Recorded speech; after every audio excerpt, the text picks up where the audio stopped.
Ça, c'est un épi de blé. Avec ici la paille. Et puis ici l'épi. Et c'est dans cet épi qu'il y a les petites graines. Alexandre va vous montrer. Moi, je vais faire la machine. C'est ma petite machine. Donc, faut sortir le blé. Donc, la moissonneuse-batteuse, en fait, elle va prendre le blé, elle va le battre comme ça. Voilà. Et après, on va utiliser un autre outil. Ça s'appelle un ventor. Ça fait du vent. Donc, c'est moi qui vais le faire. Et là, il apparaît les graines. Ok. Ça, c'est les graines de blé. Donc, et dans ces graines de blé là, ensuite, je vais vous montrer ce qu'il y a dedans. Donc, on va prendre celle-là, par exemple. Donc, si on casse un graine de blé, avec dedans. Regardez. Qu'est-ce que vous voyez dedans? Donc, avec mes collègues de travail, on s'est posé la question de l'intérêt du projet. Et ça tombait vraiment bien parce qu'on voulait faire une année autour du projet du goût. Donc ça tombait vraiment très bien. Donc on a repris contact avec Perrine et ensuite on a bâti le projet. Les grandes étapes déjà, donc se mettre d'accord au sein de l'école, est-ce qu'on va donner suite à ce projet. Ensuite prendre contact avec Perrine pour voir surtout l'aspect financier puisque ça a conditionné en partie la réussite du projet. Et puis ensuite, tisser le projet sur l'ensemble de l'année, qu'est-ce qu'on va faire, dans quel ordre on va le faire, comment on va faire pour faire venir les gens, pour pouvoir se déplacer. Donc on va dire d'abord un premier point autour de la validité du projet, ensuite l'aspect financier et puis ensuite l'organisation des différents ateliers sur la suite de l'année. Voilà, maintenant on va mettre, comme disait tout à l'heure Alexandre, la main à la pâte. Donc voilà, pouvoir passer enfin sur de la pratique, ça fait une jolie boucle, du théorique à la pratique. Ça c'est quelque chose qui va rester, puis même pour les enfants, c'est quelque chose de fort qui va rester à l'issue de cette journée. Regardez mon frère, regardez. Vous faites comme ça. Après ça, dans la petite farine, vous faisiez ça. Vous avez la farine. Attends, c'est moi qui ai la farine. Et après, vous... C'est vraiment génial. Ils sont vraiment dans une dynamique incroyable. C'est-à-dire que dès qu'ils voient le fait de partir du blé et de voir ici, quand ils sortent chaque fois que je sors les tagliatelles, c'est alors là, c'est formidable. Il y a un côté magique. Il y a un côté parce magique. que les pâtes, c'est le machin sachet du supermarché. Et là, les pâtes qui sortent, avec tous les gamins, ça marche, quoi. Et quand en plus, on est parti de l'épi de blé, il y a un côté fantastique, quoi. Voilà, ça c'est vraiment... Et puis, il faut dire aussi qu'on a à chaque fois, que ce soit cette fois-là ou que ce soit les autres fois, des instituts qui sont hyper engagés, qui ont participé, qui ont préparé leur classe. On est arrivé là, pas du tout comme un cheveu sur la soupe, on était attendus et on sent bien qu'on est accueillis, quoi. Donc du coup, c'est super agréable. Voilà, très bien. Très très bien. Moi je suis parti sur le principe qu'il n'y a pas de pâte à soie ou de pâte à... C'est tout le monde qui va mélanger les pâtes. Si on peut changer aussi, hein, si tu voulais changer. On va faire la tagliatelle. Donc, par contre, il faut que vous veniez de ce côté. Enfin, pour qu'un projet comme ça réussisse, il faut de la volonté de la part des agriculteurs, de la volonté de la part de l'équipe enseignante, et puis aussi un accompagnement des CIVA. Mais en fait, c'est ces trois ingrédients qui font que ça peut aboutir. Du coup, ça aboutit pour 3 classes cette année. Et donc, concrètement, le projet, c'est 2 ateliers à l'intérieur de l'école. Donc, l'atelier du blé aux pâtes fraîches, pour travailler sur la transformation. L'atelier cuisine sauvage et locale, donc où ils vont transformer des produits locaux de saison pour faire une cuisine un petit peu originale et puis ils pourront faire déguster leurs parents.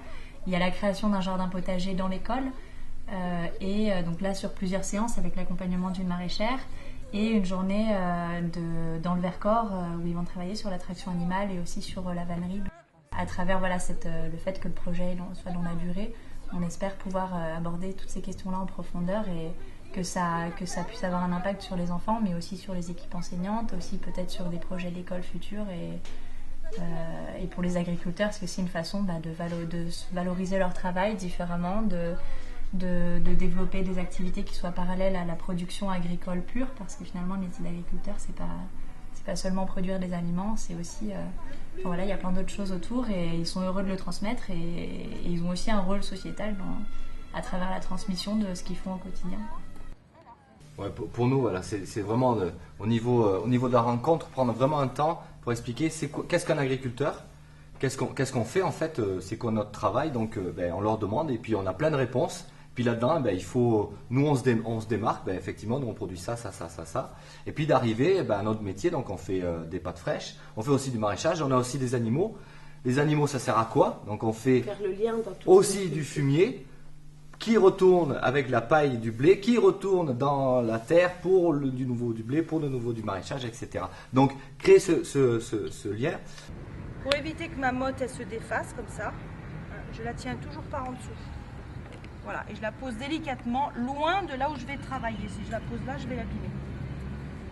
Donc quand vous avez une motte comme ça, il faut faire à peu près 3 fois la grosseur de la motte. Hein? La courgette, on a dit qu'elle ne coupe pas. Oui. Donc elle va rester bien en haut. D'accord. Alors la longue de Nice, elle va courir. Alors on va la mettre par là parce qu'elle va aller vers le soleil. Merci. Toi, tu vas la planter. Le petit marron, là, c'est... Des haricots, pas des arbres. Super. Des haricots, pas des haricots. C'est pas the haricots, on dit pas des haricots. Non, on dit avec le S. Non, on dit pas. Non, on dit pas. Oui, mais C'est un projet qui, en tout cas pour celui-là, c'est un projet qui a été vraiment pensé. Puis c'est un projet dans lequel on se sent accompagné. Enfin, Perrine nous a suivis du début jusqu'à la fin, elle est là aujourd'hui, donc voilà, ça montre aussi son implication. Donc voilà, on n'est pas tout seul, on n'est pas livré à nous-mêmes, on est vraiment accompagné, encadré. Donc moi j'aurais envie de dire aux autres collègues de ne pas hésiter. Et sinon, alors en tant qu'agriculteur, ça ne demande pas quand même un effort extraordinaire. Je veux dire, on fait ce qu'on sait faire et on le fait avec des gamins qui sont hyper heureux de nous voir, qui sont ultra réceptifs. Donc c'est tout bonus quoi. On n'est pas dans quelque chose de contraint pour eux. Donc pour nous c'est agréable aussi, hein. Ça c'est sûr. Et puis c'est agréable de montrer ce qu'on fait et de le partager. Enfin, moi j'ai aimé. Tout pareil. Du fromage. Après, qu'est-ce qu'on a dit dedans? Des orties, de l'ail, très bien. Des raisins secs, oui. Des amandes. Voilà. on met tout. Oui, il faut tout mettre. Il faut tout mettre, voilà. Là, on peut mettre tout glisser. La courgette, la courgette, ça va lui donner une couleur rose. Non, ça c'est C'est un projet qui est vraiment transversal. On va pouvoir le retrouver en sciences, donc avec ce qu'on a dit tout à l'heure quand on était dans l'atelier, avec tous les écosystèmes, avec tout le travail sur les sens.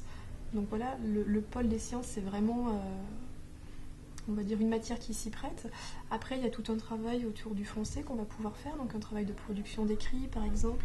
Enfin, c'est vraiment, bon après les exemples sont multiples, hein, mais c'est vraiment un projet transdisciplinaire. On aimerait vraiment que cette année soit une année pilote pour le projet. On a travaillé avec 3 classes. L'année prochaine, on l'imagine avec 10 classes. Et dans l'idéal, voilà, il n'y a pas de limite, quoi. Si on pouvait le faire avec plein d'écoles dans Valence et ailleurs, eh ben, ça serait super. Donc on va travailler pour ça. Ici, c'est des tartines mélangées avec du fromage, de l'ail et du basilic. Et du sésame. Du raisin sec aussi. Alors, là, nous avons mis des tomates avec un peu d'huile d'olive.